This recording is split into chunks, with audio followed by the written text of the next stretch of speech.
একেকটা দিনকে নিয়ে আলাদা আলাদা করে একটা স্টোরি বানানো যায়। রাজধানীতে থেকে কিভাবে স্থানীয় রাজনীতি সামলাতে? আপনি খুব দারুণ একটি জায়গায় মার্ক করেছেন। সব জায়গায় পোস্টাল ভোটে বিএনপি হেরেছে, কারণটা কি? একটা দারুণ প্রশ্ন করেছেন যে এই নির্বাচনকে প্রশ্নবিদ্ধ করার একটা চেষ্টা কিন্তু ভিতরে ভিতরে ছিল। কেন একটা দল ক্ষমতায় আসতেই পারে, আসার সঙ্গে সঙ্গে কেন তার বিরোধিতায় রাজনীতি? সেই সরকারের কি ইতিবাচক কোনো কর্মকাণ্ড ছিল বলে স্বীকার করেন আপনি? এখানে শুধু ইট পাথরের উন্নয়ন হয়েছে, মানুষের যে মনস্তাত্ত্বিক উন্নয়ন যেটা সবচেয়ে বেশি জরুরি, সেই উন্নয়নের দিকে বিগত সরকার কোনো নজর দেয়নি। ডিজিটালাইজড করা এই প্রক্রিয়া তো বিগত সরকার আমল থেকে শুরু হয়েছে। মাত্র 7 থেকে 8% মানুষ ভোট কেন্দ্রে গিয়েছেন, 5% ভোট কেন্দ্রে গিয়েছে। অনেকে বলে যে মুদ্রার এপিঠ ওপিঠ, সেই যে প্রচলিত কথা, সেটা কি ভুল প্রমাণ করতে পারবেন আপনারা? সেই মেসেজ কিন্তু 5 তারিখ আমাদেরকে দিয়ে গেছেন। এখন তো আপনারা ক্ষমতায়, আপনার কি মনে হয় আপনাদের এই সরকার সেগুলো পুনর্বিবেচনা করবেন? সবার আগে বাংলাদেশ, এটা স্লোগানে না তো? না, এটা হৃদয়ে। তুমি তো আওয়ামী লীগ, তুমি তো অমুক দল, তুমি তো অমুক দল, এইটা থাকবে কিনা?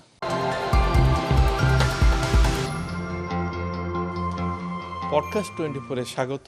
আমি রাজীব খান, দর্শক আছি আপনাদের সঙ্গে। আমার সঙ্গে আছেন সোহেল রানা, যিনি জাতীয়তাবাদী রাজনীতির সঙ্গে যুক্ত। আমরা অতিথিকে স্বাগত জানাচ্ছি আমাদের পডকাস্ট 24-এ। ধন্যবাদ।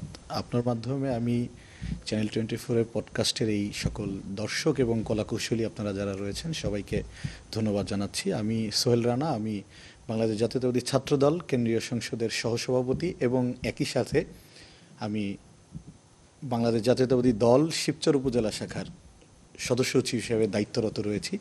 খুব রিসেন্ট আমি এই বাংলাদেশ জাতীয়তাবাদী ছাত্রদলের রাজনীতির শেষ করে জাতীয়তাবাদী দলের রাজনীতিতে পদার্পণ করেছি। এখনো তো জাতীয়তাবাদী ছাত্র দলের সঙ্গে আছেন আপনি যুক্ত? জি, যেহেতু আমার কমিটির মধ্য পর্যায়ে আমাকে ছাত্র রাজনীতি থেকে জাতীয় রাজনীতি বা বিএনপির রাজনীতি করার সুযোগ আমার দল করে দিয়েছেন, সেই হিসাবে আমি এখনও ছাত্রদলের কেন্দ্রীয় কমিটির ভাইস প্রেসিডেন্ট হিসেবে আছি, যেহেতু আমার কমিটি ভাঙেনি। সেই সাথে আমি উপজেলা বিএনপির সদস্য সচিবের দায়িত্ব সামলাচ্ছি। একই সঙ্গে দুই ধরনের রাজনীতি, একটা কেন্দ্রীয় রাজনীতি, একটা স্থানীয় রাজনীতি।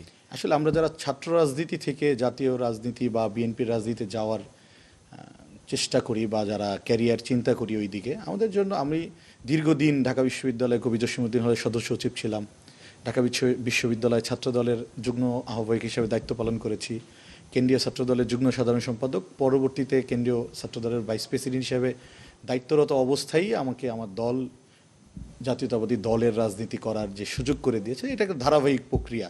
হয়তো কমিটি যখন এখানে আমাদের কেন্দ্রীয় কমিটি নতুন করে রিফর্ম হবে, তারপরে আমার এই ছাত্র রাজনীতির হয়তো ইতি ঘটবে। ঢাকায় থেকে, রাজধানীতে থেকে কিভাবে স্থানীয় রাজনীতি সামলাত? না, আমি আসলে কেন্দ্রীয় রাজনীতি যতদিন ছাত্রদলের দায়িত্বে ছিলাম ততদিন আমি ঢাকাতেই ছিলাম। তারপরে যখন দল আমাকে আমার উপজেলা রাজনীতিতে জাতীয়তাবাদী দলের রাজনীতি শুরু করেছি, আমি তারপর থেকে এলাকাতেই আপনি বলছিলেন আপনি একদম তৃণমূল থেকে ছাত্র রাজনীতি করেছেন এবং তার অধিকাংশ সময় আপনাকে ঢাকায় অবস্থান করতে হয়েছে। আপনি হল কমিটিতে ছিলেন, ঢাকা বিশ্ববিদ্যালয় কমিটিতে ছিলেন, এখন কেন্দ্রীয় কমিটিতে আছেন।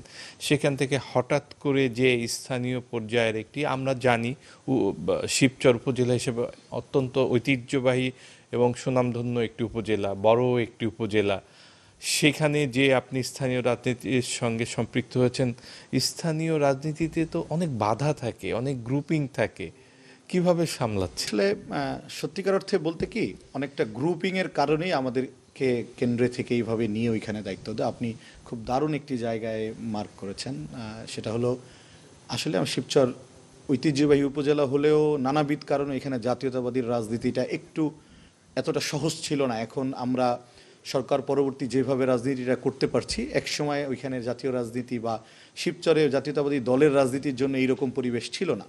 ওইখানে দীর্ঘদিন আমাদের উপজেলা বিএনপি 3-4টা ভাগে বিভক্ত ছিল, যার জন্য দলের নীতি নির্ধারণী ফোরাম, বিভাগীয় সাংগঠনিক টিম অনেকটা চিন্তাভাবনা করে আমাকে হুট করেই ঢাকার সেন্ট্রাল পলিটিক্স থেকে, কেন্দ্রীয় রাজনীতি থেকে আমাকে নিয়ে ওইখানে উপজেলা বিএনপির দায়িত্ব দিয়েছেন। এবং দীর্ঘদিন রাজনীতির ঢাকা বিশ্ববিদ্যালয়ের মতো একটা বড় প্ল্যাটফর্মে পলিটিক্স করার যে অভিজ্ঞতা এবং যেহেতু আমি শিবচরেরই সন্তান, আমার স্কুল ওইখানে বেড়ে ওঠা, যার কারণে আমার আগে থেকেই স্থানীয় রাজনীতির নেতাদের সাথে আমার একটা পারিবারিকভাবে একটা টাচ ছিল, সবার সাথে আমার একটা যোগাযোগ ছিল, যার কারণে আমাকে, এবং সর্বোপরি যারা দলের নিবেদিত কর্মী এরা এটাকে খুব পজিটিভলি নিয়েছে, যার কারণে আমার এখানে গিয়ে আর কাজ করতে সমস্যা হয়নি।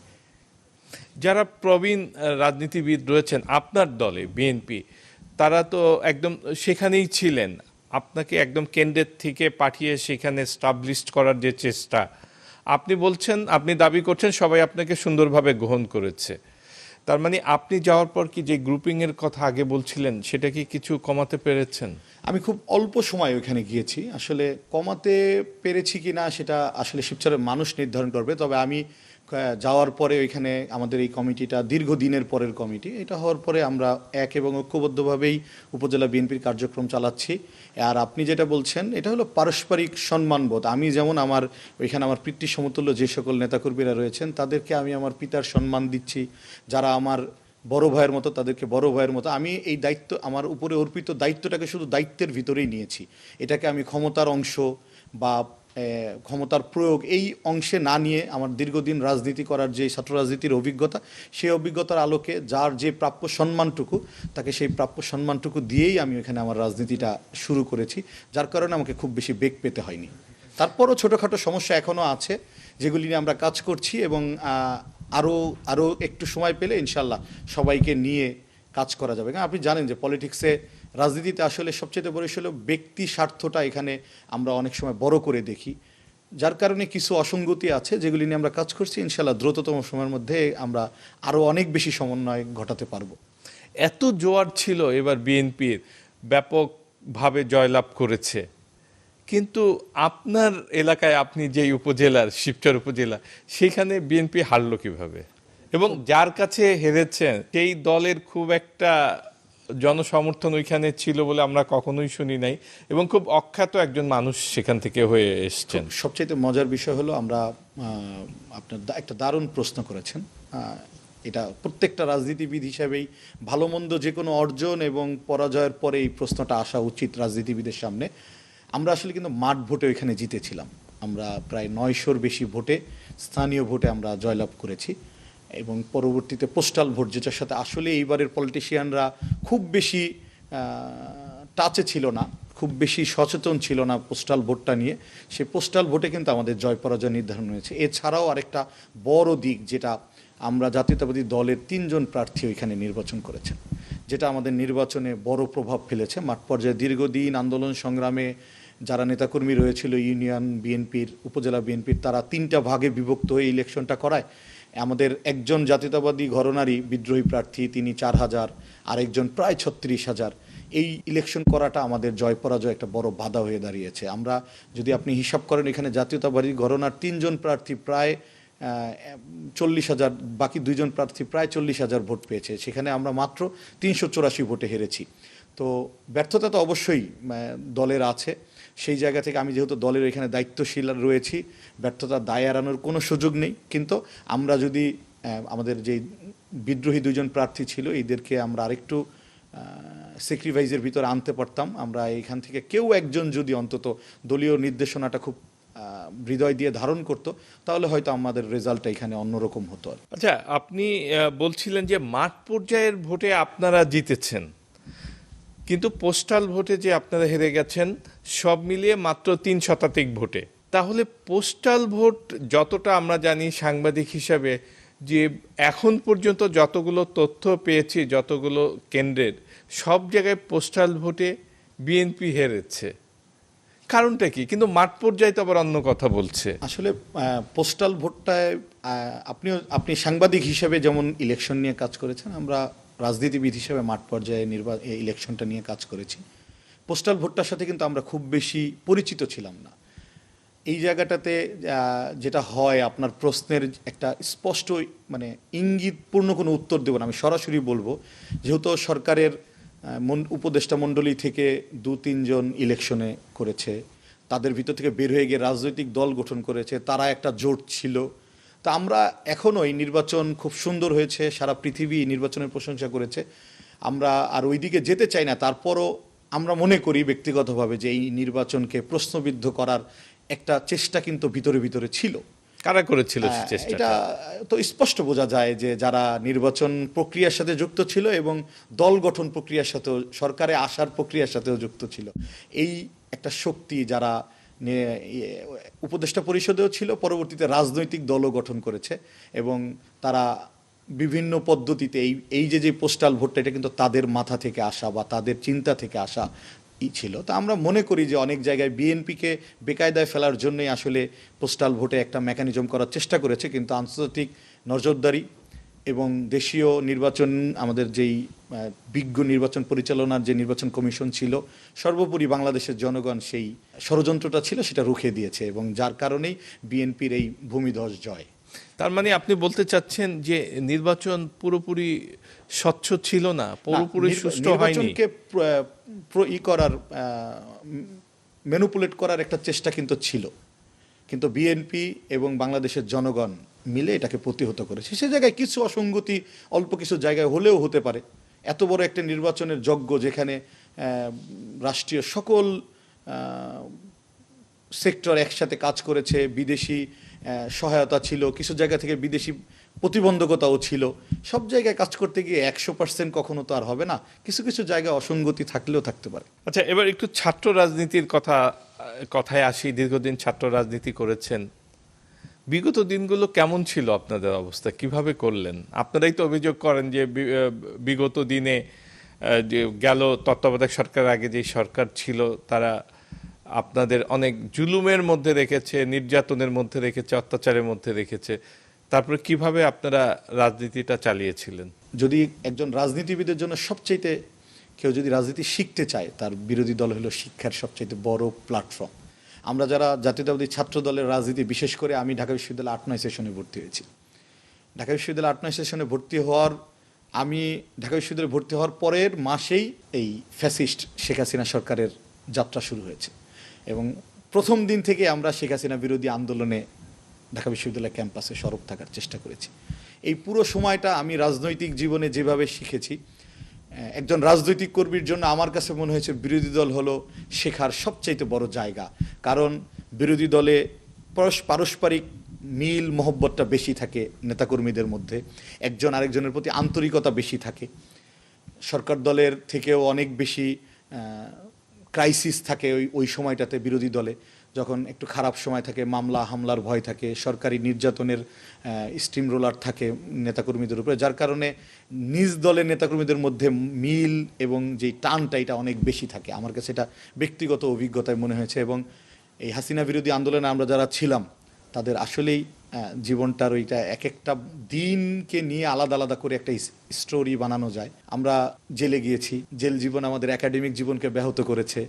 আমাদের হয়তো 4 বছরের অনার্স আমরা 6 বছরে শেষ করেছি, আবার মাস্টার্স করতে পারিনি নির্দিষ্ট টাইমে। বিশ্ববিদ্যালয়ে আসলে ছাত্রলীগের একটা স্পষ্ট নির্যাতন ছিল। যেমন আমি শবে বরাতের রাত ঢাকা বিশ্ববিদ্যালয় ক্যাম্পাসে নামাজ পড়ে বের হয়েছি, হুট করেই ছাত্রলীগের আক্রমণ, কিছু বুঝে ওঠার আগেই, শবে বরাতের রাত। আমি একদমই মানে ধর্মপ্রাণ মানুষ হিসাবে, যেহেতু আমি মুসলমানের সন্তান, আমি নামাজ পড়ার জন্য শবে বরাতের রাতে ক্যাম্পাসে গিয়েছি, হুট করে মসজিদ থেকে বের হওয়ার পরে ছাত্রলীগের আক্রমণ। পরীক্ষার হলে গিয়েছি, হয়তো নিচে থেকে শুনছি যে ছাত্রলীগ নিচে পাহারা দিচ্ছে, নামলেই বড় ধরনের বিপদ হতে পারে। নিচে নেমে হয়তো টিচারদের সহযোগিতায় বিশ্ববিদ্যালয় প্রশাসন কোনোভাবে আমাদেরকে গাড়িতে করে বের করে দেয়। এটাই আমাদের জীবনের একটা চিত্র ছিল। তারপরে বিশ্ববিদ্যালয় জীবনের বাইরে বাসাটা ছিল, আমরা ছাত্র রাজনীতি যারা করেছে, আসলে আমরা কেউ কাউকে বাসা চেনাতাম না। সবচাইতে মজার, মানে আমাদের জীবনের একদম করুণ বাস্তবতা, যারা আমরা গত 17 বছর হাসিনা বিরোধী আন্দোলনে ছিলাম, আমরা ম্যাক্সিমাম নেতাকর্মীরা কেউ কারো বাসা খুব বেশি চিনতাম না। একদম ফ্যামিলি রিলেটেড না হলে বা খুব বেশি কাছের বন্ধু না হলে কেউ কাউকে বাসা চেনাতাম না। কারণ আপনি জানেন যে বাসা থেকে তুলে নিয়ে যাওয়া বা রাতের বেলা গ্রেপ্তার করার একটা অপসংস্কৃতি ওই সময়টাতে চালু ছিল। আসলে আমরা ওই প্রতিকূলতার মধ্যেই ওই সময়টুকু পার করেছি। আপনি বলছিলেন যে আপনি ঢাকা বিশ্ববিদ্যালয়ে ভর্তি হওয়ার কিছুদিনের মধ্যেই আওয়ামী লীগ সরকার ক্ষমতায় আসে, আর তারপরে আপনারা সরকার বিরোধী রাজনীতি করেন। কেন একটা দল ক্ষমতায় আসতেই পারে, আসার সঙ্গে সঙ্গে কেন তার বিরোধিতায় রাজনীতি? না, সরকার বিরোধী বলতে সরকারের যে নীতিগুলি মানুষের বিরুদ্ধে গিয়েছে, যে নীতিগুলি বাংলাদেশ স্বার্থ বিরোধী হয়েছে, আমরা সেগুলির প্রতিবাদ করেছি। সরকারি সকল কাজের তো আমরা প্রতিবাদ করিনি। ছাত্রদের অধিকার সংশ্লিষ্ট যে বিষয়গুলি ছিল, ঢাকা বিশ্ববিদ্যালয়ের ছাত্রদের সহ সারা বাংলাদেশের ছাত্রদের, আপনারা জানেন ঢাকা বিশ্ববিদ্যালয় সবসময় সারা বাংলাদেশের ছাত্রদের প্রতিনিধিত্ব করে। সেই হিসাবে শিক্ষা বান্ধব যে কোনো বাংলাদেশের শিক্ষা ব্যবস্থাটাকে এগিয়ে নেওয়ার জন্য যে কোনো পজিটিভ কাজে আমরা যেমন সরকারকে বাহবা দিয়েছি, সেই সাথে শিক্ষা ব্যবস্থাকে ধ্বংসের যেই রূপরেখা নিয়ে আমরা দেখেছি যে সরকার নেমেছিল, শিক্ষা ব্যবস্থাটাকে ধ্বংস করার পথে যে নেমেছিল, তার সকল নীতির আমরা প্রতিবাদ করেছি। বিষয়টা তাই, আমরা সরকারের কোনো মানে ইতিবাচক কাজের আমরা কখনোই প্রতিবাদ করিনি। সরকার যে জায়গাগুলিতে ভুল করেছে, অ্যাজ এ একটা বিরোধী সরকার বিরোধী মতের মানুষ হিসাবে আমরা সেই জায়গাটাতে যেমন রাষ্ট্রের স্বার্থ সংশ্লিষ্ট বিষয়গুলিতে আমরা জোর দিয়েছি, আবার সরকার ভালো কাজ করলে তো আমরা সেটার বাহবা দিয়েছি। আপনি বলছিলেন যে যেগুলো জনবিরোধী বিগত সরকারের, সেগুলোর প্রতিবাদ করেছেন। তার মানে সেই সরকারের কি ইতিবাচক কোনো কর্মকাণ্ড ছিল বলে স্বীকার করেন আপনি? না, যে কোনো সরকার সে যত খারাপই হোক, কিছু জনবান্ধব উদ্যোগ তো তার থাকেই। মানে একটা সরকার যত নিকৃষ্টতম সরকার হোক, তার কি দু একটা কর্মকাণ্ড ভালো থাকবে না? অবশ্যই থাকবে। আমরা সেগুলির তো আর কোনো প্রতিবাদ কি ছিল? এক কথায় বলতে গেলে আসলে একটা সরকারের তো কিছু রুটিন ওয়ার্ক থাকে।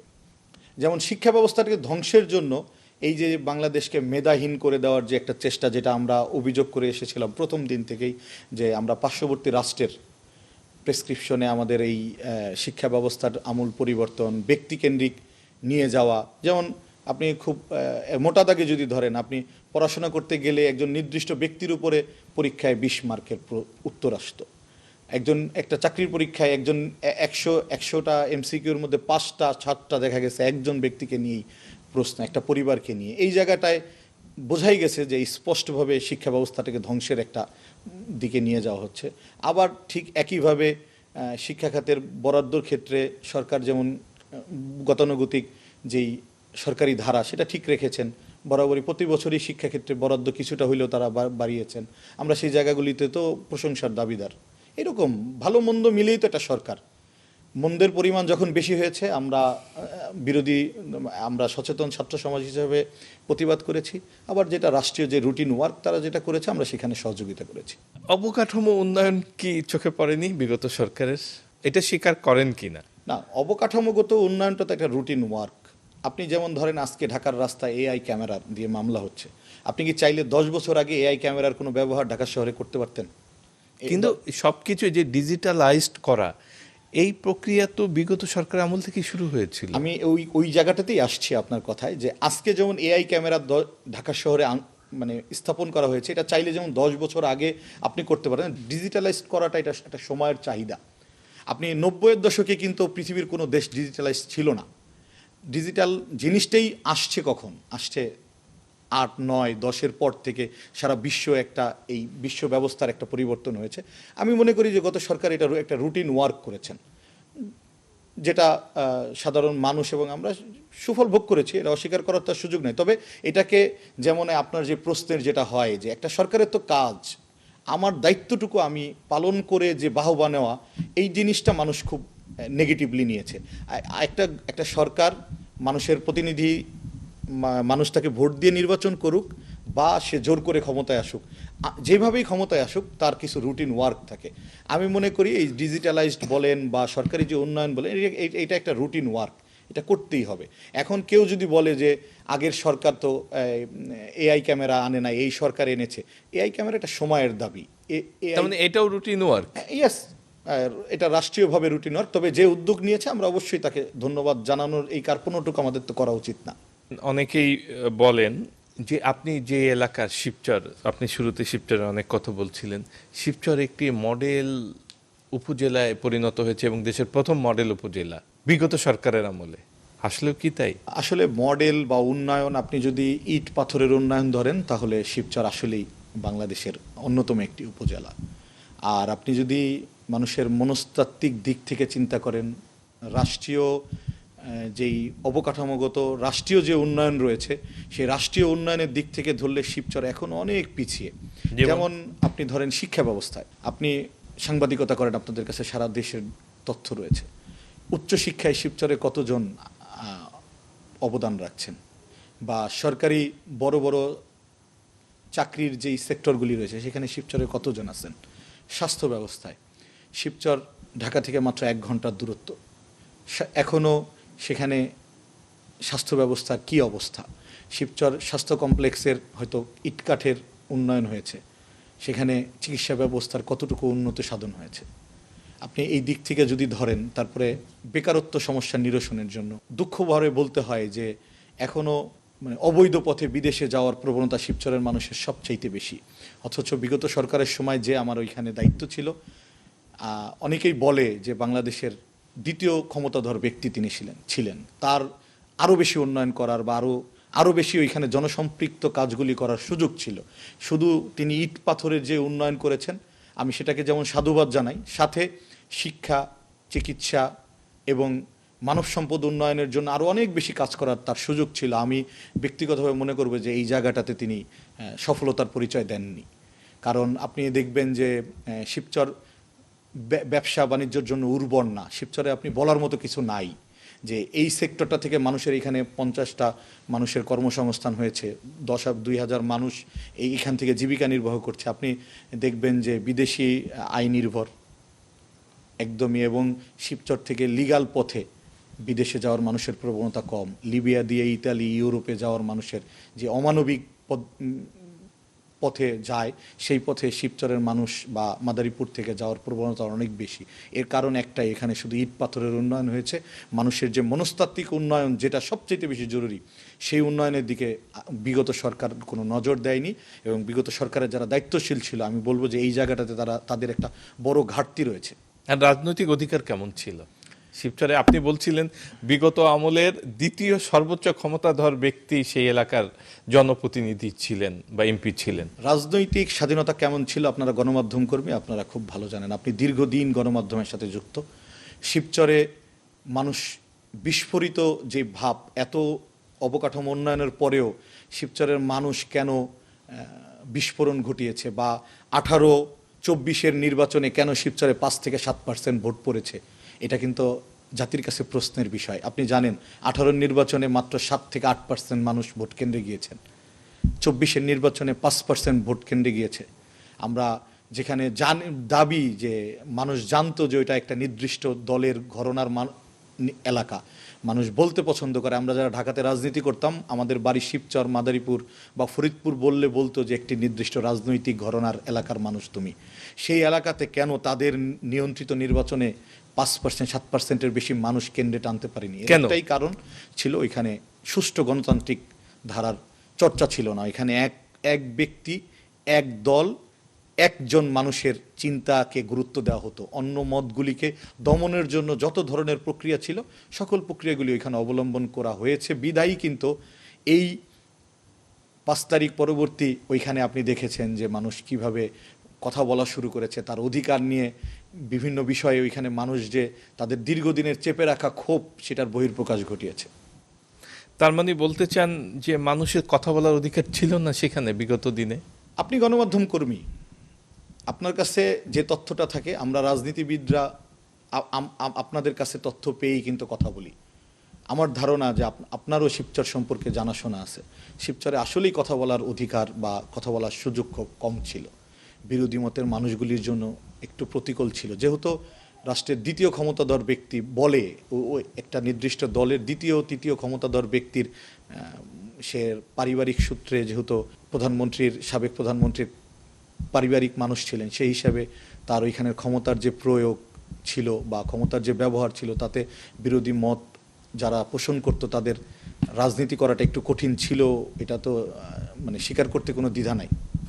উন্নয়ন কি হবে আপনাদের আমলে, নাকি সেই ধারাবাহিকতার, অনেকে বলে যে মুদ্রার এপিঠ ওপিঠ, সেই যে প্রচলিত কথা, সেটা কি ভুল প্রমাণ করতে পারবেন আপনারা? আপনি সরকারের 3 মাস, সরকারের নেওয়া উদ্যোগগুলি, সরকারের সদিচ্ছাগুলি দেখলেই কিন্তু আপনি বুঝতে পারবেন যে উন্নয়ন হবে না হবে না। দেশনায়ক জনাব তারেক রহমান, আমাদের মাননীয় প্রধানমন্ত্রী, নির্বাচনের পূর্ববর্তী যে 31 দফা নিয়ে সারা বাংলাদেশের মানুষের আস্থা অর্জন করেছেন, এবং নির্বাচনের পরবর্তীতে তিনি নির্বাচনের সময় যে নির্বাচনী ইস্তেহারে জাতীয় রাজনীতির তিনি মানুষের কাছে যেই প্রতিশ্রুতিগুলি দিয়েছেন, আপনি দেখেছেন যে 3 মাসে তিনি প্রত্যেকটি বিষয় পাইলট প্রকল্প আকারে হলেও তিনি শুরু করেছেন। এবং আমি বিশ্বাস রাখি জনাব তারেক রহমান বাংলাদেশের সবচাইতে ক্লান্তিকালে, বাংলাদেশ স্বাধীনতার পরেও এতটা অর্থনৈতিকভাবে, রাজনৈতিকভাবে, সামাজিকভাবে এত দুর্বিষহ অবস্থায় ছিল না। স্বাধীনতার পরবর্তী বাংলাদেশকে সহযোগিতা করার জন্য সারা পৃথিবী এগিয়ে এসেছিল। এখনও আসছে না তা না, বাট আমাদের যেই সামাজিক অবক্ষয় হয়েছেন, রাজনীতির যে অবক্ষয় হয়েছে, অর্থনৈতিকভাবে এই দেশটাকে যেভাবে দুমড়ে মুচড়ে ফেলা হয়েছে, সেই একটা ভঙ্গুর রাষ্ট্রকে পুনর্গঠনের জন্য জনাব তারেক রহমান সাহেবের যে সরকার, মাননীয় প্রধানমন্ত্রীর যেই নেতৃত্বাধীন যে সরকার, আমি বিশ্বাস রাখি একজন রাজনৈতিক কর্মী হিসাবে তিনি বাংলাদেশের ইতিহাসে সবচাইতে সফল রাষ্ট্রনায়কদের একজন হবে, যেটি তার শুরুটা দেখলেই বোঝা যায় যে তার যে চেষ্টা। আপনি দেখেন সচিবালয়ের মতন জায়গায় 9টা 5টা অফিস করার আমাদের অফিসারদের যে প্রবণতা, মাননীয় প্রধানমন্ত্রী 9টার আগে সচিবালয়ে যাচ্ছেন। পৃথিবীর ইতিহাসে, বাংলাদেশের রাজনীতির ইতিহাসে এত কম প্রোটোকল নিয়ে কখনো কোনো প্রধানমন্ত্রী চলাচল করেনি, যিনি তার ব্যক্তিগত নিরাপত্তাটাকে দেশের উন্নয়নের থেকে দেশের উন্নয়নকে ব্যক্তিগত নিরাপত্তাকে সমন্বয় করেছেন। যে একটা দেশের প্রধানমন্ত্রী তার ব্যক্তিগত নিরাপত্তার জায়গাকে চিন্তা না করে দেশের উন্নয়নের কথা তিনি বেশি চিন্তা করেছেন, তিনি বোঝানোর চেষ্টা করেছেন বাকি সবার। এটা কিন্তু তার একটা মেসেজ। তার প্রোটোকল কমিয়ে দেওয়া কিন্তু বাকিদের জন্য একটা মেসেজ। আমরা যারা একদম রুট পর্যায়ে তৃণমূল পলিটিক্স করি তাদের জন্যও কিন্তু এটা একটা মেসেজ যে তোমার কিভাবে চলতে হবে। শুধু তার নিরাপত্তাটা তিনি কমিয়ে দিয়েছেন এটা কিন্তু তার জন্য না, এটা তার দলের এবং তার প্রশাসনের সবার জন্য এটা একটা মেসেজ। আমরা সেই মেসেজকে ধারণ করে কিন্তু কাজ করা শুরু করেছি। আপনি বলছেন যে এই যে শুরু, এখন জাস্ট শুরু, মাত্র 3 মাস।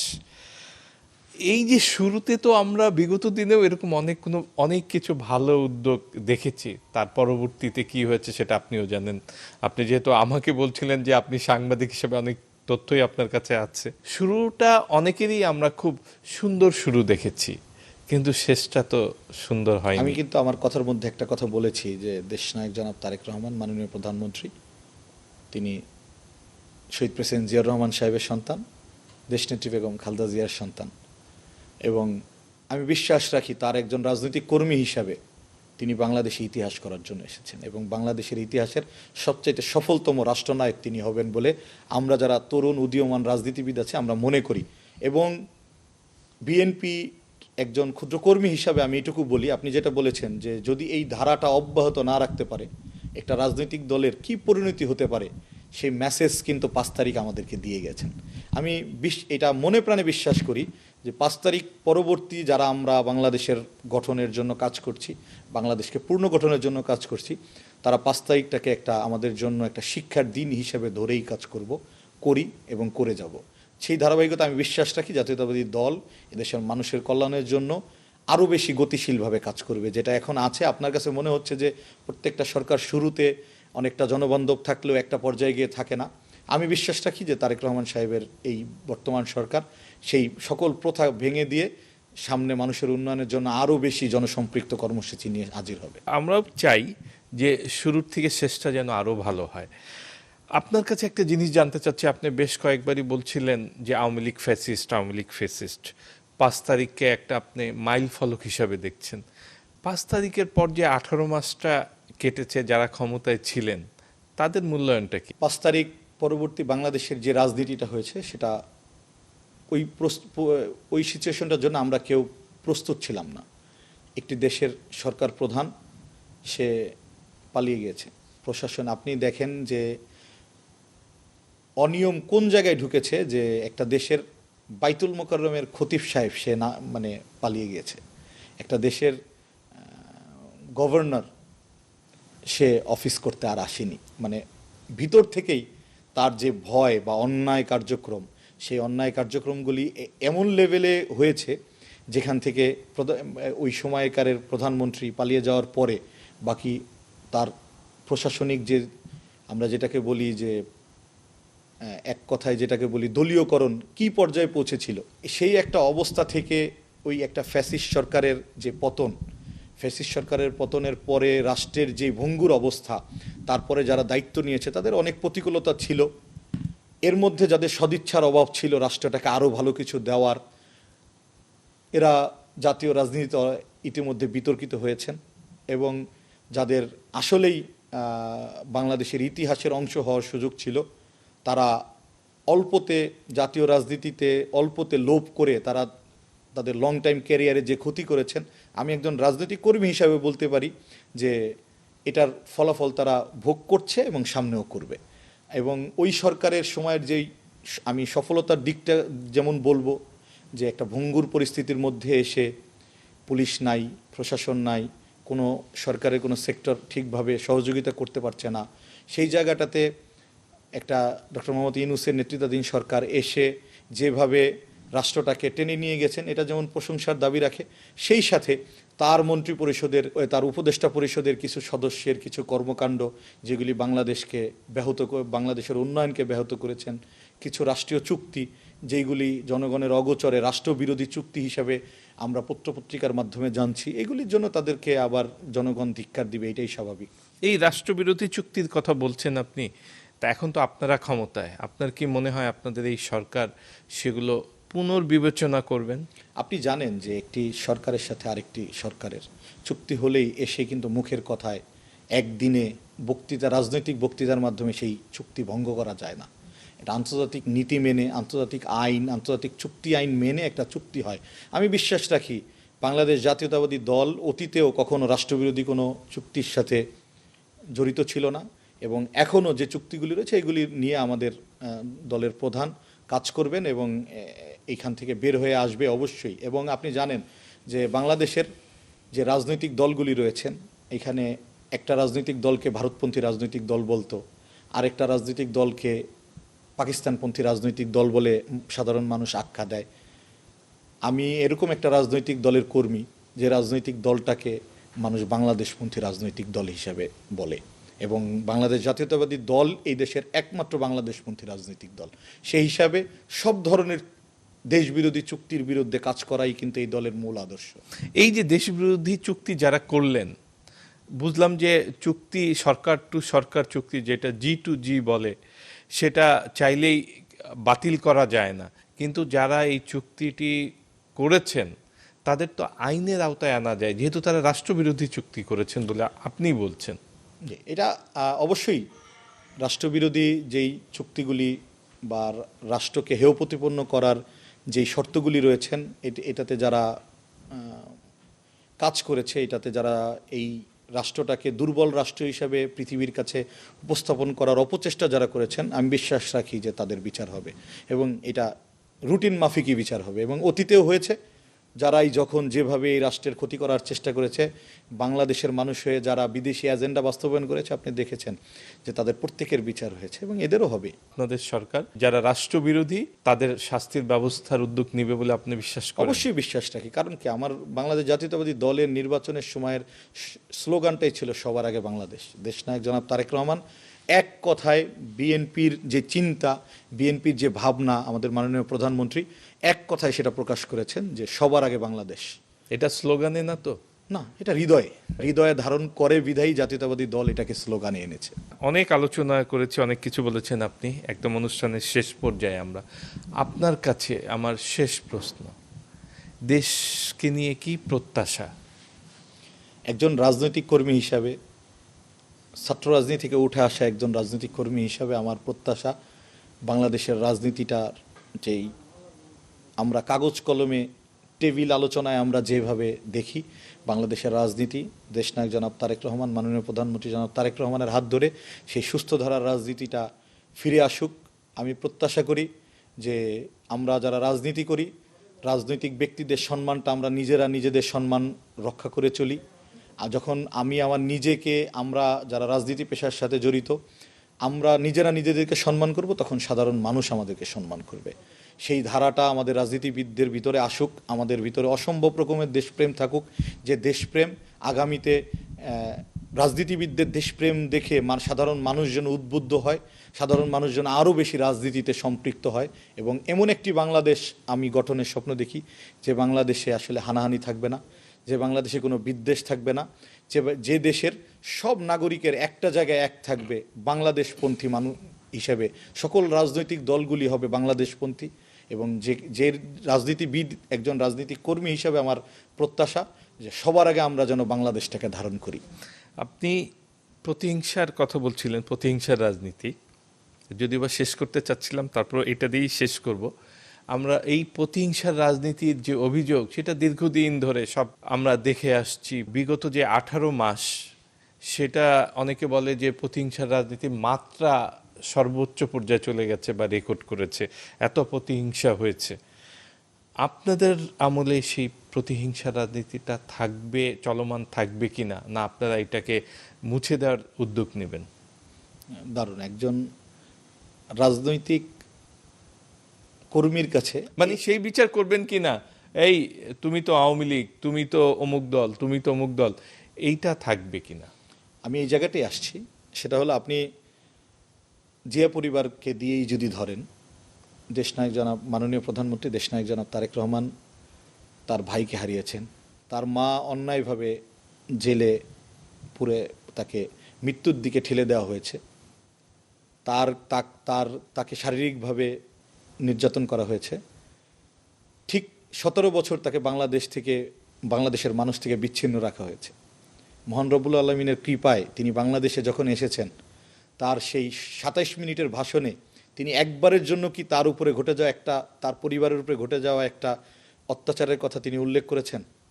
তার উপরে যারা অত্যাচার করেছেন সেই রাজনৈতিক দলের কাউকে ইঙ্গিত করে একটা শব্দ উচ্চারণ করেছেন? গত 17 বছর তাকে নিয়ে বাজে মন্তব্য করা মানুষটাকে নিয়ে একবারের জন্য তিনি কি নাম নিয়েছেন? এই পরিবর্তন দেখেই কিন্তু বোঝা যায় সামনে প্রতিহিংসার রাজনীতিটা আসলেই কমে আসবে।